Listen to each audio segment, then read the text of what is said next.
delicioso. Gostei dessa Instituto RP. Ó, Ruth. Bom dia, Ruth. Cai não, hein? Fica andando olhando pro celular e pra frente. Cai no chão. Bom dia, que eu tô indo pra fisioterapia, pai. Meu Deus do céu. Chega uma idade que as coisas começam a acontecer, né? Eu já tô chegando lá, porque eu já ontem dor Todo no mundo peito. passa por isso, viu? Pra não Dor no- acontecer, tem que morrer cedo. Eu não quero. Dor no peito, dor nas nuca. Eu falei, vai me dar um infarto aqui, ué. Foi pra nascer eu morrer. Te amo, viu? Rapaz, a mulher ficou desesperada ontem. Hoje eu tive foi um sonho. Aí Deus me falou que quem me tocou no quadril foi um anjo. Por isso que eu tô com dor no quadril, acredita? Cara, Como Jacó. eu falaria pra Deus, fala pro anjo da próxima vez mais devagar. Não precisa me torcer inteiro. Só um toque, tá bom? Amém, gente. Nós vamos trabalhar um assunto agora, nesses próximos dias, até dia 12, e aí a gente dá uma parada e volta a dia 22. Nós vamos ter devocional na semana de Ano Novo, em janeiro eu vou estar no Sul, mas vamos ter nosso devocional, vai ser uma benção. Mas nós vamos entrar num tema agora, que eu tenho falado para vocês da tua autoridade, de como Deus te vê, de como Jesus teve autoridade, como ele conquistou autoridade, como que ele teve poder. Ontem falei dos demônios peitando Jesus para saber, né, qual que era a autoridade, e a questão dele ser um homem cheio de Deus e dava autoridade. Só que agora nós vamos entrar num novo caminho. Uma vez adquirida a autoridade, como Jesus transferiu essa autoridade para nós, de fato, como nós podemos ter a mesma autoridade de Cristo, como poderia ser feito isso, imaginando-se onde todas as pessoas eram pecadoras, não podiam receber a Deus, porque sem ser consumido, se eles recebessem a glória, eles iriam morrer, mas como de fato, então, nós podemos hoje receber essa autoridade. Então serão vários dias que nós vamos estar meditando o caminho em que Deus traçou e Jesus teve que percorrer para eu e você nos tornar justiça de Deus. João 10:4 diz: depois de fazer sair todas as ovelhas, as que lhe pertencem, vai adiante delas, e elas o seguem, porque lhe reconhecem a voz. Jesus vai à frente das ovelhas e elas reconhecem ele. Isso é demais. Vai à frente do quê, pastor? A gente pensa que a alegoria de Cristo aqui é só o pastor andando e um monte de ovelhinha atrás. Mas ir à frente aqui era pagar o preço necessário que fosse para trazer as ovelhas para o seu rebanho.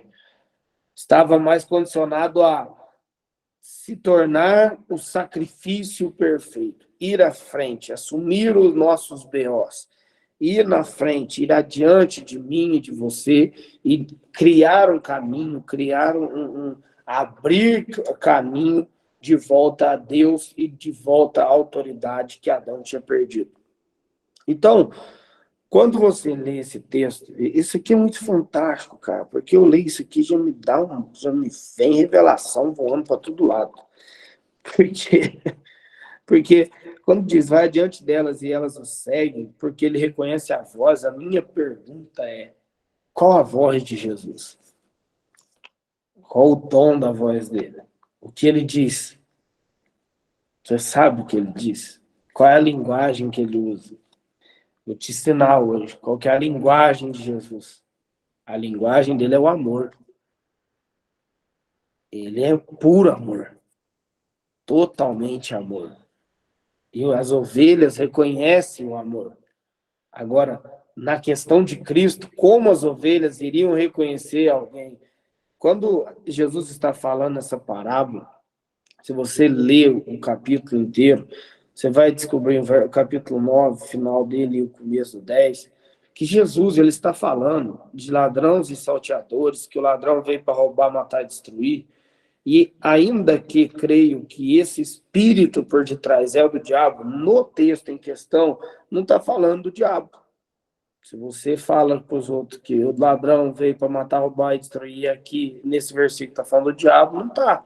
É só você ler que está falando dos falsos mestres, dos falsos machias, dos falsos messias que surgiram na época e se intitulavam messias.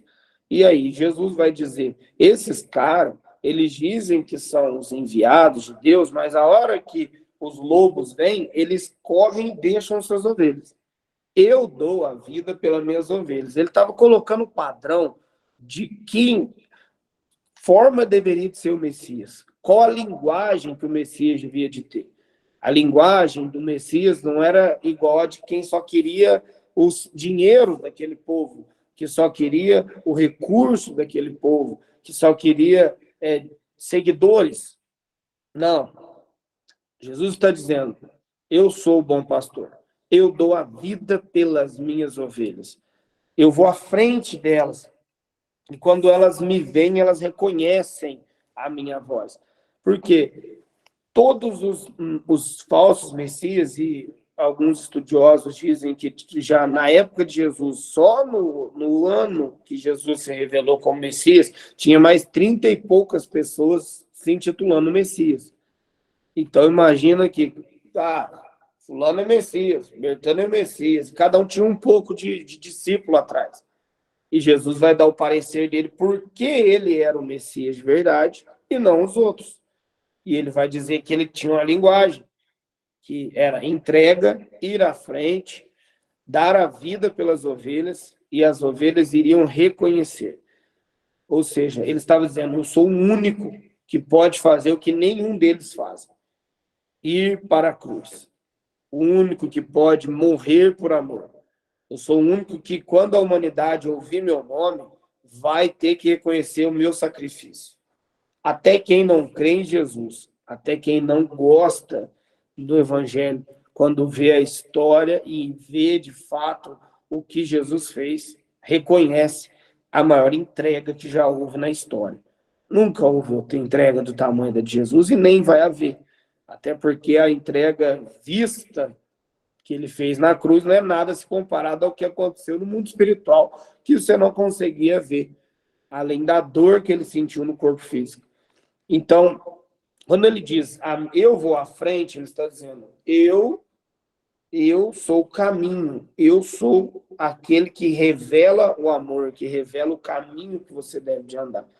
E isso já deveria te deixar feliz, porque adiante de você, quem vai na tua frente, quem abre os mares para você, quem cobre os teus pecados e te dá amor, proteção, e te faz ser amparado, este não dorme, esse é Jesus.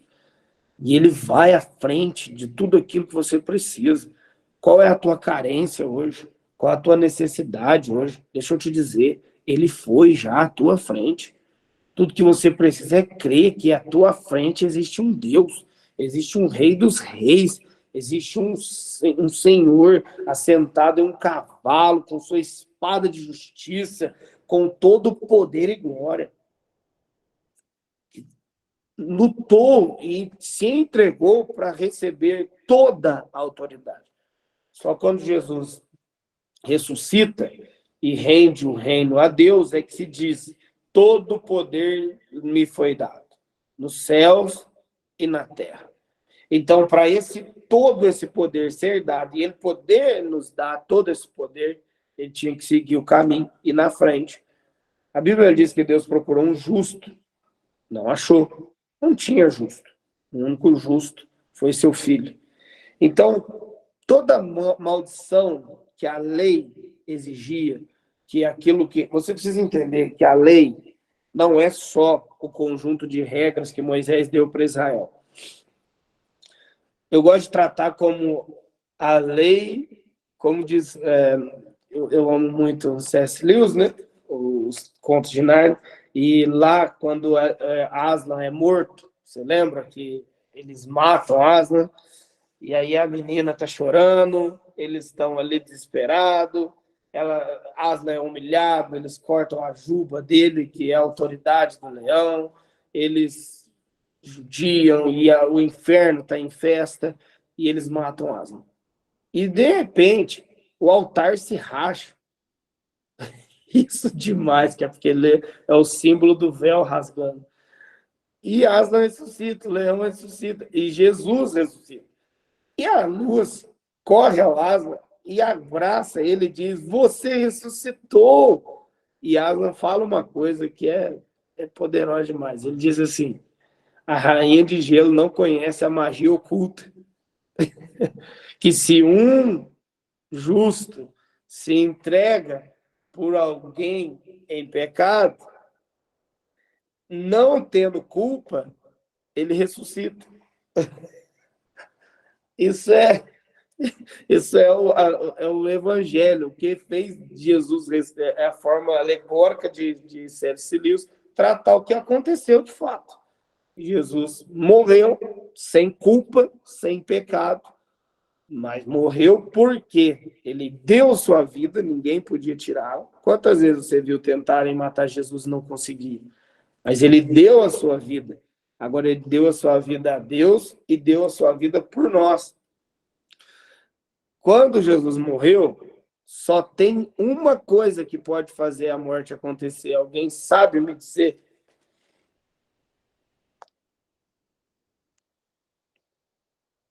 Não sabe? Pecado. O salário do pecado é o quê? Como Jesus morreu se ele não tinha pecado? Porque ele foi à frente. Ele assumiu o teu bel. Para morrer, ele precisava de pecado. Sem pecado, não havia morte. Quando Adão e Eva nasceram, eles não morriam. Não tinha pecado, porque o salário do pecado é a morte. Agora, aquilo que C.S. Lewis chama de magia oculta, eu chamo de lei. Porque existem leis que regem o universo, e estas leis que regem a criação, vamos usar nem o universo, vamos usar a criação, porque o que é visto é só parte da criação. Né? Temos reinos invisíveis, reinos... Meu Deus do céu, é tanta coisa que Deus criou que vai uma eternidade para a gente conhecer, mais outra para a gente caminhar, e mais outra para a gente desfrutar, e de eternidade a eternidade, ele será o Senhor. Mas a legislação que Deus rege tudo isso são os seus princípios. Então, por exemplo, pecado gera morte, desobediência gera maldição.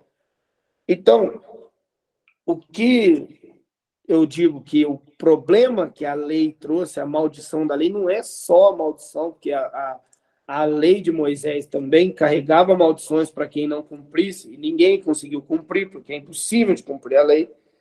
Mas Jesus cumpriu todas 600 e poucas leis sem falhar em nenhuma. Nenhuma.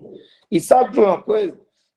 A lei do pecado, da queda de Adão, trazia consigo maldição. Maldita é a terra por causa de ti. Maldição. Pobreza. Miséria. E não estou falando de dinheiro só. Estou falando no contexto de miséria. Doença. Medo. Primeira coisa que Adão teve foi medo, fugiu. Doenças. Morte. Então, o salário do pecado é a morte. Pronto. Agora, se o salário do pecado é a morte, e Jesus não pecou, como ele morreu? Simples. Ele foi à tua frente. Ele recebeu o teu pecado para remover a maldição da lei. Isso é uma boa nova. Porque se ele foi na tua frente, por que você está tão triste?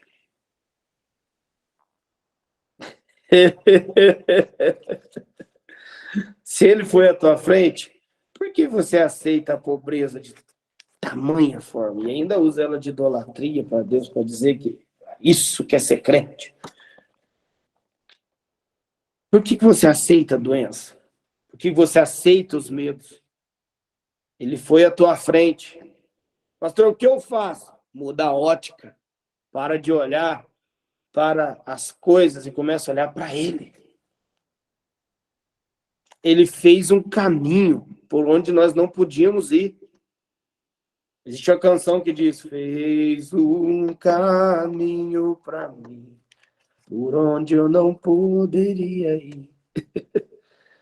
Você não podia ir, mas ele foi à tua frente. Jesus, ele foi.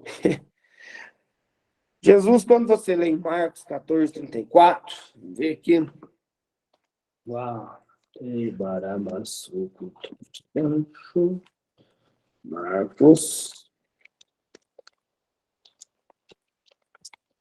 14, 34.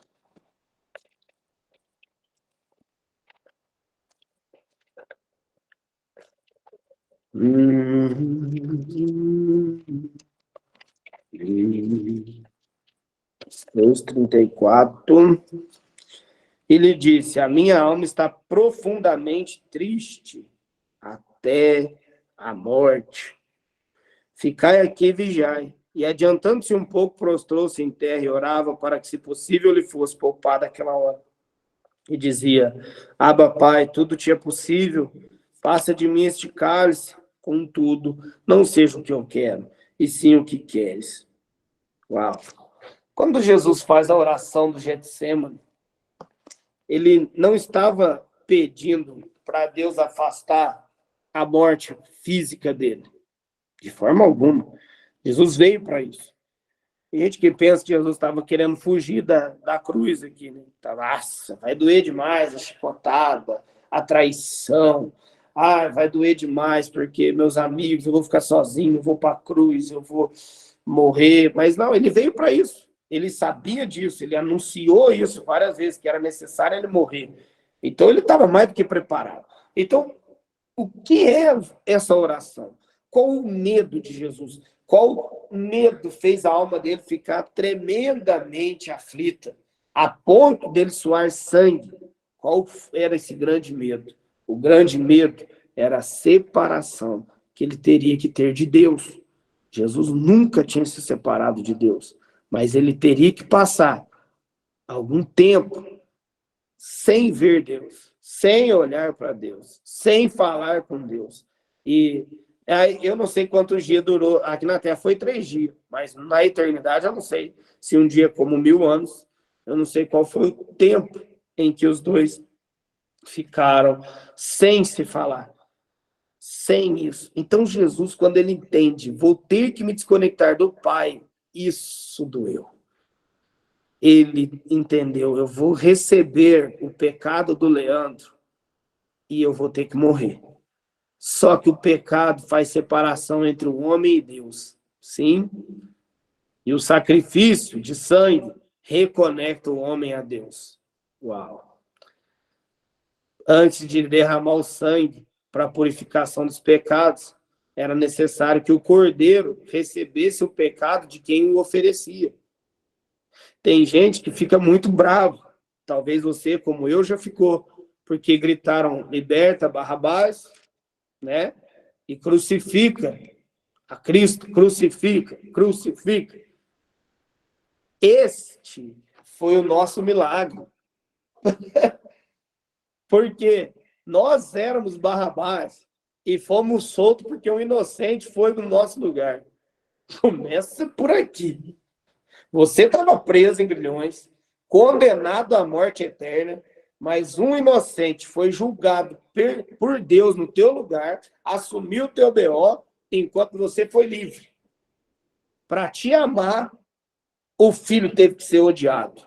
Para Deus te amar, Jesus teve que ser odiado. Começa por aqui. E segundo, quando o povo começa a dizer crucifica, crucifica, como era o sacrifício, Cristina? Pegava a melhor ovelha, a ovelha melhor é a muda, a que não ficava dando trabalho para morrer, levava ela, o sacerdote examinava, e o sacerdote falava assim, aceita o sacrifício. Então, a pessoa vinha, punha as mãos sobre a cabeça e liberava. todos os pecados para aquela ovelha. E quando o sangue daquela ovelha caía, quando cortava o pescoço dela, quando matava ela, perfurava ela, e o sangue escorria, aquele sangue era pegado, passado sobre a pessoa, jogado sobre o altar de sacrifício, e a pessoa era purificada de seus pecados. Só que dos pecados, não do pecado original. Então, quanto tempo durava o sacrifício? Até 2 dias depois, quando a pessoa caía de novo e precisava de outro cordeirinho. Só que Jesus, ele era o Cordeiro de Deus. E como a ovelha muda, ele foi ao matador. Meu Deus, isso me deixa eu impactado. Um Deus que em silêncio escolhe a cruz do Alex. Um Deus que em silêncio escolhe a cruz da Cristina, da Rose, da Letícia, da Pamila. Cara, aí que Deus, o que Jesus fez, que era feito, uma vez que esse sangue era derramado, a pessoa era purificada dos seus pecados. Quando você lê a Bíblia, você vê que antes de ser julgado, Alex, por Roma, ele foi julgado no Sinédrio. Levaram Jesus no Sinédrio e os doutores da lei, os sacerdotes, eles, meu Deus, isso é demais. Eles julgaram Jesus e disseram, tem que matar. E quando eles fizeram isso, eles estavam dizendo, aceita o sacrifício. Agora, olha que louco. Quando um sacerdote rasgava suas vestes, era porque ele estava transferindo o sacerdócio dele para outro.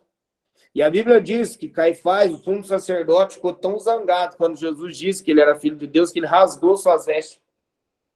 Ele rasgou na ira, mas profeticamente ele estava anunciando, eis aí o sumo sacerdote que vai assumir meu lugar. Mate-o, aceita esse sacrifício. Aí se leva ele diante do povo. Ele foi à frente de quem, mãe? Do povo. E o que o povo fez? Estendeu as mãos e disse, crucifica, crucifica. Nesse momento, profeticamente, o povo estava dizendo que o nosso pecado recaia sobre ele. Recaia sobre ele. Ei, mata ele. E glória a Deus porque eles fizeram isso. Porque senão eu e você não estávamos aqui. Então, quando eles fazem isso, bom, chegou a hora da separação do Pai. Chegou a hora de ir para a cruz. Ser esbofeteado, traído, passar todo o perrengue ali do momento da crucificação, ser chicoteado, não com qualquer tipo de chicote, mas com azorragem, que era cheio de ossos na ponta, e que a cada lambada nas costas arrancava pedaços. Então, ali se cumpria a ceia, esse é o meu corpo partido por vós. Então, espedaçaram a carne de Jesus. Uau! Fica comigo aqui, porque isso aqui é poderoso. E perfuraram ele, e o sangue, colocaram uma coroa de espinho, perfurou a sua fronte, a sua nuca, e o sangue começou a correr, e lhe deram uma cruz, e mandaram ele levar essa cruz. Essa cruz não era dele, ele não merecia. E mesmo, você sabia que, baseado na medicina, Jesus já tinha que ter morrido no caminho do Calvário. Na verdade, na medicina, Jesus tinha que ter morrido no Getsêmani, porque você só pode suar sangue se você ter você ter tanta ansiedade e depressão ao mesmo tempo que elas se chocam, tua pressão sobe e você não sofre um infarto, e por não sofrer um infarto, o teu coração bombeia tão forte que os teus poros começam a soltar sangue. Jesus não podia ser sufocado. A oferta pelo pecado não podia ser sufocada. Ele não podia morrer enforcado. E nem sufocado. E infarto é sufocado. Sufocamento. Falta ar. Então ele não podia morrer no Getsêmani, né, Alex? E quando ele sente a dor já antecipado, que iria ter que afastar, quando Deus fala, nós vamos nos afastar. Eu vou ter que olhar para o Alex e falar, bem-vindo, meu amor. E olhar para você e falar, sai daqui, pecado. Jesus não pôde ter infarto, então seu sangue saía e pingava no chão. E aqui se cumpria que pelas suas pisaduras nós seríamos sarados. E que o castigo que nos traz a paz estava sobre ele. E com os malfeitores ele foi contado. Meu Deus! Foi contado como um bandido, sangrando sobre os espinhos. Por que a coroa de espinho? Porque a maldição da terra foi entregue por causa de Adão. Maldita é a terra por causa de ti, Adão. Se Adão colocou a maldição na terra, Cristo, o último Adão, tinha que remir com sangue a terra. Então ele pega o espinho, que foi o que a terra produziu por causa da maldição. A Bíblia diz, a terra passou a produzir espinhos e abrolhos. Então os espinhos e abrolhos, que era o símbolo da maldição da terra, foram enfincados na cabeça dele. E ele agora vai sangrando com a cruz e apanhando no caminho, e as pessoas tirando sarro. E ele vai. E ele vai.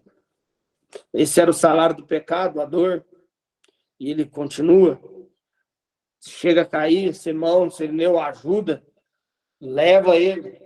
E agora suas mãos são transpassadas. Seu pulso, sua mão, não se sabe muito bem se foi aqui ou se foi aqui, não se sabe. E os seus calcanhares, nisso se sabe, porque não existe crucificação com o pé em cima do outro. Porque o pé rasga, a parte de cima rasga e a pessoa ia cair. Mas era do lado e transpassava o calcanhar e firmava uma dor terrível para que a pessoa não conseguisse suportar o peso do corpo e se afogasse, porque a crucificação não matava por causa do sangue, porque mesmo furando o pé e a mão, não matava, matava porque a pessoa cansava de se sustentar e morria afogado. Olha que lindo isso, meu Deus. Lembra da promessa que Deus fez a Eva? Esta te ferirá o calcanhar, mas tu pisarás a sua cabeça. Quando o calcanhar de Jesus foi transpassado, se cumpriu a promessa da semente que Deus prometeu a Eva, de que essa semente iria ser transpassada no calcanhar ferido. Mas esse mesmo pé que foi ferido no calcanhar era o pé que iria amassar a cabeça do diabo. E Jesus agora na cruz, com as costas abertas, imagina, madeira de um lado, sem ser trabalhado, não tinha cruz limpinha não, irmão, era 2 tocos só lá, cheio de ferpa. E Jesus encostando em cima do altar de 4 pontas, derramando seu sangue, como deveria de ser o sacrifício. E como não podia ser sufocado, Cristiano, quando eles colocam Jesus em pé, o peso do corpo descia. E ele tinha que... Jesus, frágil, perdendo sangue, com um tratamento completamente diferente dos ladrões que estavam ali na cruz. Ele chega despedaçado, como a ceia devia de ser. Por isso que a ceia é maravilhosa. Você tem que fazer memória de mim. As pessoas querem saber se pecado ou não, pode ceiar ou não, mas ceia está muito além disso. Na verdade, tem nada a ver com isso. Ceia tem a ver com o que foi feito para resolver o BO. Por isso que a Bíblia diz, examine-se o homem, pois a si mesmo, e coma. Quando você não come da ceia, por qual motivo quer que seja, tem gente que olha que loucura, diz assim, eu não tomei da ceia porque eu estou em pecado. Pronto, você então se justifica. Você não reconhece o que ele fez, então você não faz em memória dele, a ceia perde sentido. A ceia é para fazer a memória disso que eu estou falando. A Bíblia diz que quando você cear, faça isso em memória de mim. O vinho escorrendo, Alex. O pão sendo despedaçado. Meu Deus. Meu Deus. Jesus, ele é colocado de pé. Ele não pode morrer sufocado. Então, se já não bastasse, ele tem que arrumar força onde não tem. E firmar-se sobre os ombros. e não morrer sufocado. E ainda neste momento cumprir. Meu Deus. Porque nesse momento, quando ele toma um fôlego, a Bíblia diz que as pessoas estavam olhando, Cristina, e dizendo, desce daí, você não é o Messias, os ladrões da cruz do lado A e do lado B, tirando sarro, sai daí. Só que ele pega o fôlego e diz assim, Pai, perdoa, porque eles não sabem o que fazem.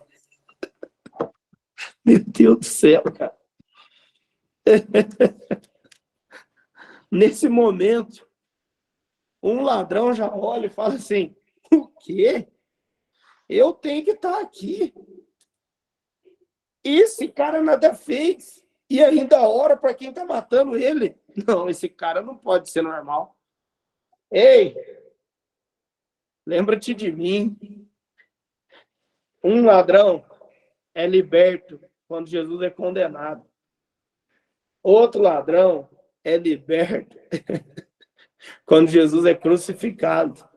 E os ladrões que aqui estão, eu e você, foram libertos pelo Cristo ressuscitado. Tudo isso porque ele foi na nossa frente. O castigo que nos traz a paz estava sobre ele. Jesus tinha que se tornar o pecado. Meu Deus do céu. Para que os pecadores fossem justificados. E é isso que Paulo vai dizer, irmãos. Que se um justo se fez pecado, o pecador pode ser justificado. Nós não podíamos, e essa é a primeira, nós vamos ter várias lições sobre o que Cristo fez, sobre qual foi a entrega dele para te dar autoridade. E por que quando você negligencia a autoridade, você está falhando piamente. Porque custou tão caro você ter autoridade, você não pode brincar. Mas eu tenho uma boa notícia. A cruz era feia, o altar de 4 pontas, a ovelha muda deitada, imposto as mãos sobre a sua cabeça e recebendo toda a maldição. O sangue foi entregue. E quando ele disse, o meu espírito eu te entrego, porque ele não podia morrer, ele dá o espírito a Deus e morre, alguém vem e fura do lado de Jesus.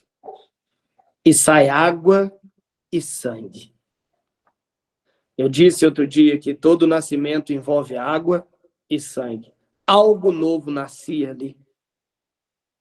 Quantos dias Adão ficou adormecido? Não sei.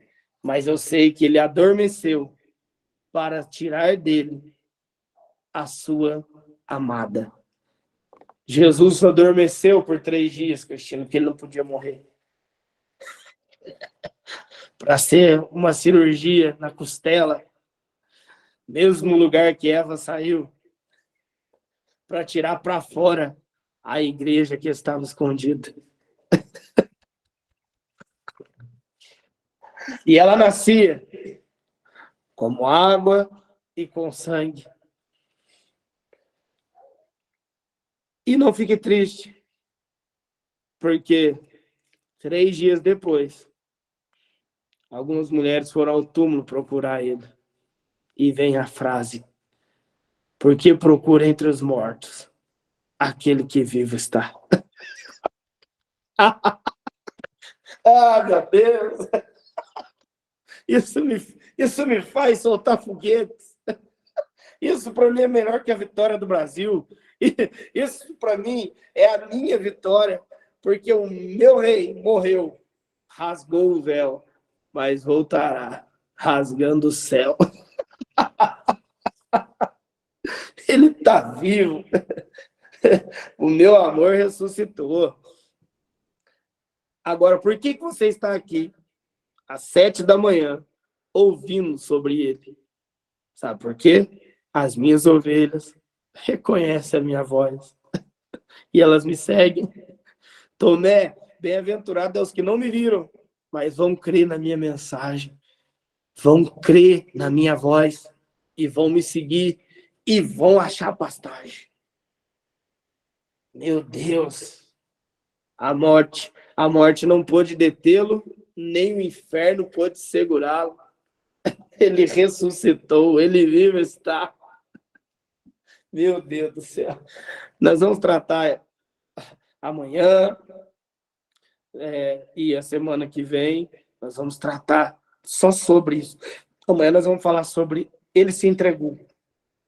Ah, que lindo. Essas aulas me emocionam, porque isso basicamente é o evangelho. O que Jesus fez no teu lugar e o que ele te deu sem você merecer. Amém? Hoje passei uns minutinhos, me perdoe, mas é que não dá para parar no meio de tudo isso. Essa é a boa nova. Essa é a mensagem do amor de Deus. Essa é a mensagem que cura, que sara. Porque lembra que o sangue escorrido precisava ser aspergido sobre as pessoas. Você recebe o sangue, por isso você ceia, porque é a aspersão do sangue que te dá liberdade, que te dá acesso, que te dá autoridade. Nós vamos descobrir nessa semana que a autoridade está no sangue, e o sangue foi nos dado. Amém? Amém.